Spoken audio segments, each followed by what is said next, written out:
नमस्कार।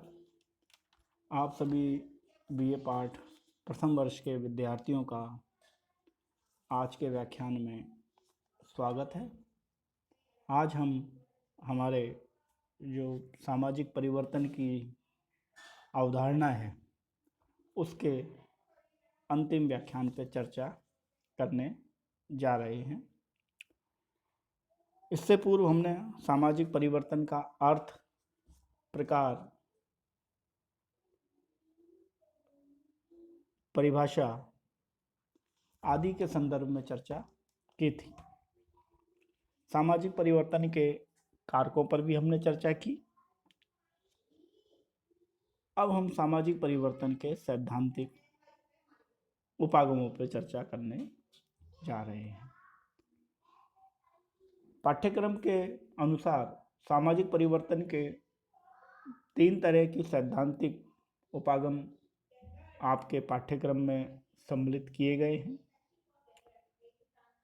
पहला है कार्ल मार्क्स का सिद्धांत, दूसरा है ऑगस्ट कॉन्त का सिद्धांत जो कि समाजशास्त्र के जनक भी हैं, और तीसरा है सोरोकिन का सिद्धांत, रशियन समाजशास्त्री सोरोकिन का सिद्धांत।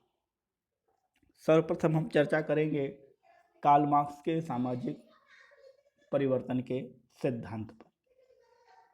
कार्ल मार्क्स का जो सामाजिक परिवर्तन का जो सिद्धांत है, यह मूल रूप से एक कारकीय है और केवल वर्ग संघर्ष को ही सामाजिक परिवर्तन का कारक मानता है। इसलिए कार्ल मार्क्स की जो महत्वपूर्ण पुस्तक है, साम्यवादी घोषणा पत्र, कम्युनिस्ट मैनिफेस्टो, जो 1848 में प्रकाशित हुआ था, उसकी शुरुआत भी वो इसी कथन से करते हैं कि आज तक अस्तित्व में रहने वाले सभी समाजों का इतिहास वर्ग संघर्ष का इतिहास है। कार्ल मार्क्स कहते हैं कि उत्पादन के साधन ही समाज को तय करते हैं। इसीलिए कार्ल मार्क्स का यह वर्ग संघर्ष का सिद्धांत आर्थिकी पर आधारित है, और कार्ल मार्क्स के सामाजिक परिवर्तन के सिद्धांत को हम आर्थिक निर्धारणवाद का सिद्धांत भी कहते हैं। आर्थिक निर्धारणवाद का सिद्धांत स्पष्ट रूप से ये कहता है कि समाज में परिवर्तन एक कारकीय है और वह कारक उत्पादन के साधन अर्थात आर्थिक है। इन उत्पादन के साधनों को लेकर समाज में वर्ग ध्रुवीकृत हो जाते हैं और शोषक और शोषित वर्गों के रूप में स्थापित हो जाते हैं। शोषित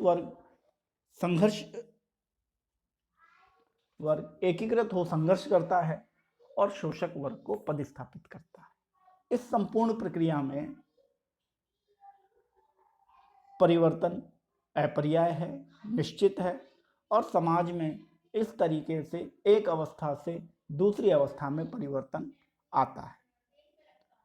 कार्ल मार्क्स का जो सिद्धांत है, यह अपने आप में बहुत वृहद सिद्धांत है, एक कारकीय सिद्धांत है, और इसे सामाजिक परिवर्तन का सिद्धांत, सामाजिक परिवर्तन का आर्थिक निर्धारणवाद का सिद्धांत, वर्ग संघर्ष का सिद्धांत या ऐतिहासिक द्वंद्वात्मक भौतिकवाद के नाम से भी जाना जाता है।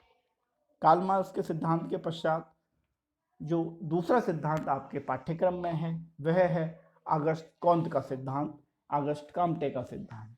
जैसा कि पूर्व कक्षा में मैं आपको बता चुका कि Auguste Comte, Auguste Comte, Auguste Comte, यह शुद्धिकरण के हिसाब से बोली जाने वाली भाषा है। इसलिए ऑगस्ट कॉन्त कहना, ऑगस्ट काम्टे कहना, ऑगस्ट काम्ट कहना एक ही बात है।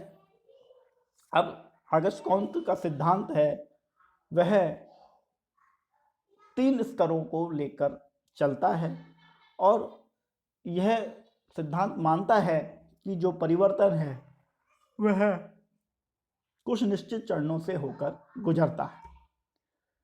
कॉन्त ने बौद्धिक विकास के 3 स्तरों की चर्चा की है। इसे त्रिस्तरीय नियम भी कहते हैं।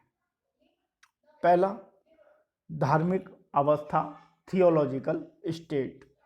दूसरी, तात्विक अवस्था मेटाफिजिक्स स्टेज। और तीसरे नंबर पे कहते हैं प्रत्यक्षवादी पॉजिटिव स्टेज। सबसे पहले हम बात करेंगे धार्मिक अवस्था की।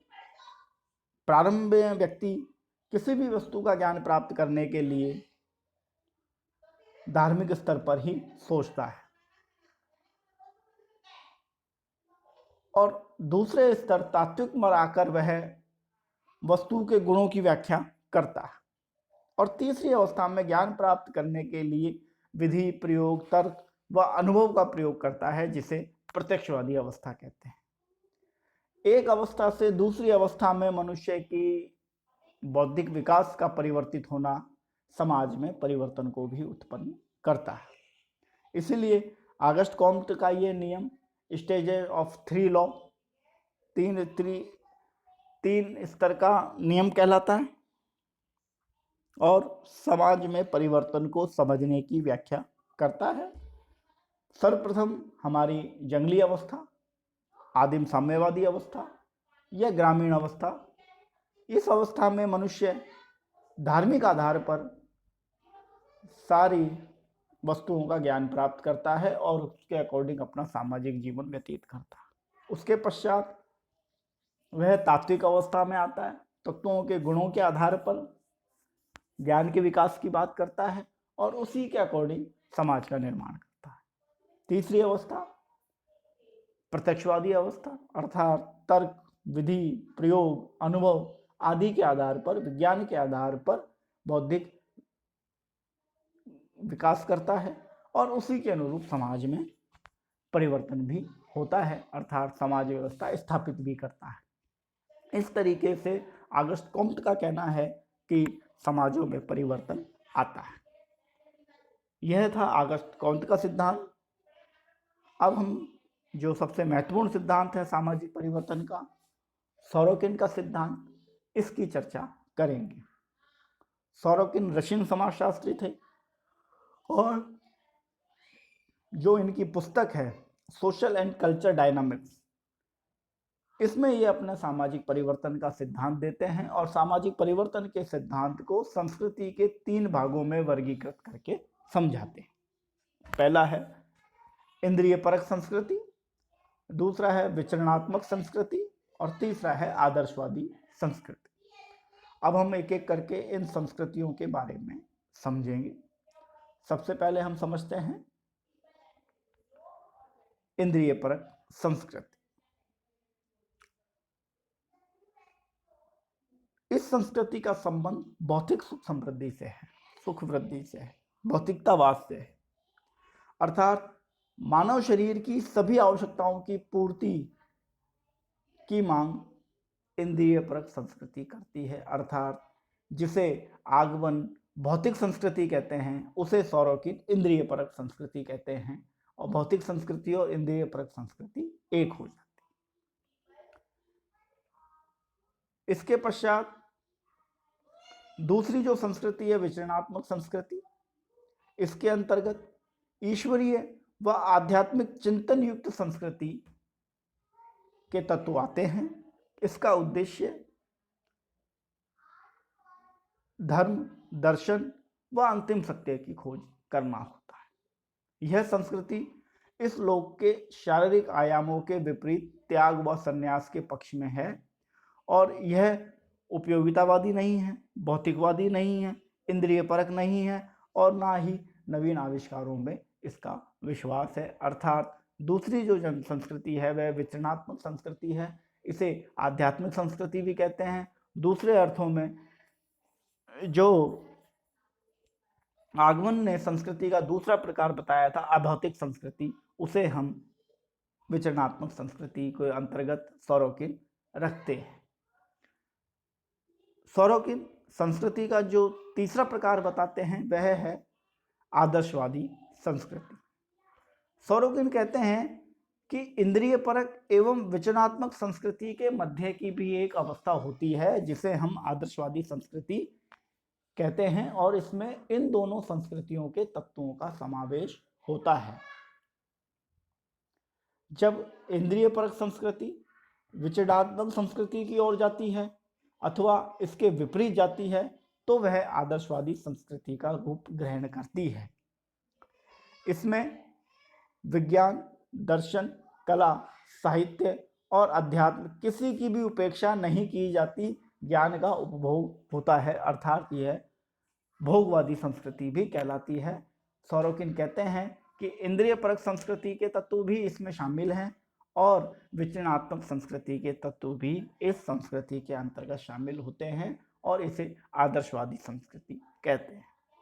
सोरोकिन अपने सिद्धांत में इन संस्कृतियों के 3 प्रकार बताने के पश्चात, इनकी व्याख्या करने के पश्चात अब अपना सामाजिक परिवर्तन का सिद्धांत सामने रखते हैं। सोरोकिन कहते हैं कि परिवर्तन सांस्कृतिक दशाओं के बीच एक उतार चढ़ाव है, ऊपर एवं नीचे जाने का क्रम है।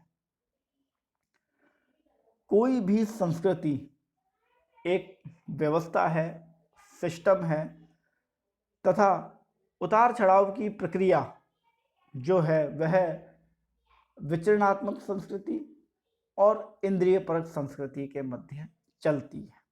प्रत्येक संस्कृति के विकास की एक सीमा होती है जिसके बाद वह परिवर्तन की प्रक्रिया में आती है, अर्थात दूसरी संस्कृति के तत्वों को शामिल करने लगती है। सोरोकिन का जो ये सिद्धांत है इसे हम घड़ी के पेंडुलम के रूप में ज़्यादा प्रभावी तरीके से समझ सकते हैं।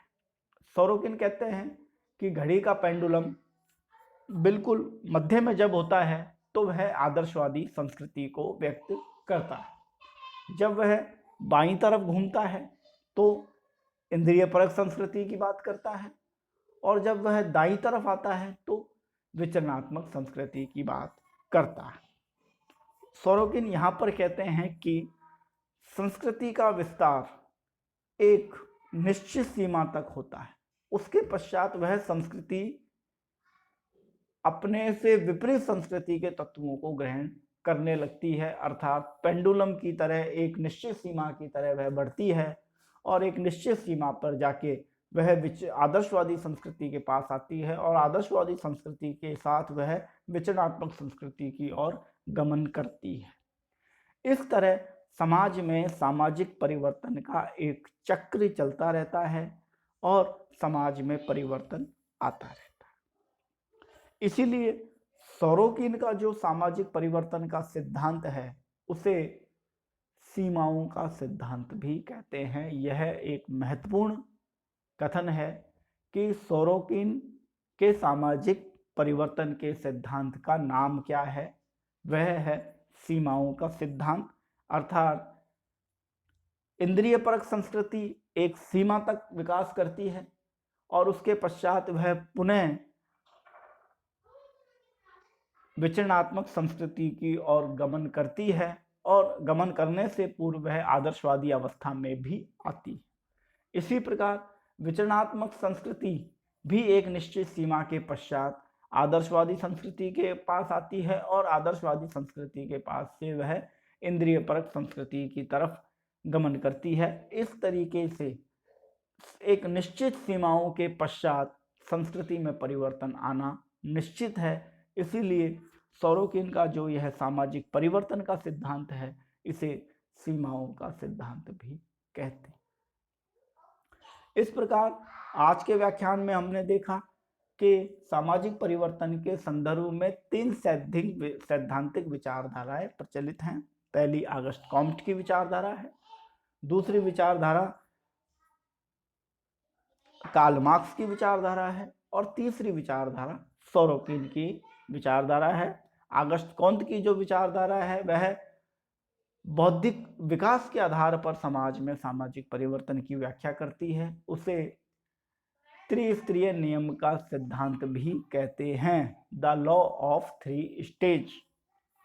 इसके पश्चात कार्ल मार्क्स का सामाजिक परिवर्तन का सिद्धांत है जिसे हम आर्थिक निर्धारणवाद का सिद्धांत भी कहते हैं, वर्ग संघर्ष का सिद्धांत भी कहते हैं। ऐतिहासिक द्वंद्वात्मक भौतिकवाद का सिद्धांत भी कहते हैं। और इस सिद्धांत की मान्यता है कि उत्पादन के साधन समाज में परिवर्तन को उत्पन्न करते हैं। तीसरा जो सिद्धांत है वह है सामाजिक परिवर्तन का सोरोकिन का सिद्धांत, और यह संस्कृति की 3 अवस्थाओं के आधार पर अपने सामाजिक परिवर्तन के सिद्धांत को रखते हैं। इसके साथ ही हमारा सामाजिक परिवर्तन से संबंधित समस्त अवधारणाएं, समस्त इकाइयां हमारी 5 व्याख्यानों में पूर्ण होती है। कक्षा कक्ष में भी मैं आपको इनके सभी के संदर्भ में बता चुका हूं। रिवीजन के रूप में पुनः जो विद्यार्थी कक्षा कक्ष में नहीं आए उनको ध्यान में रखते हुए ये मैंने व्याख्यान आज दिया है। धन्यवाद।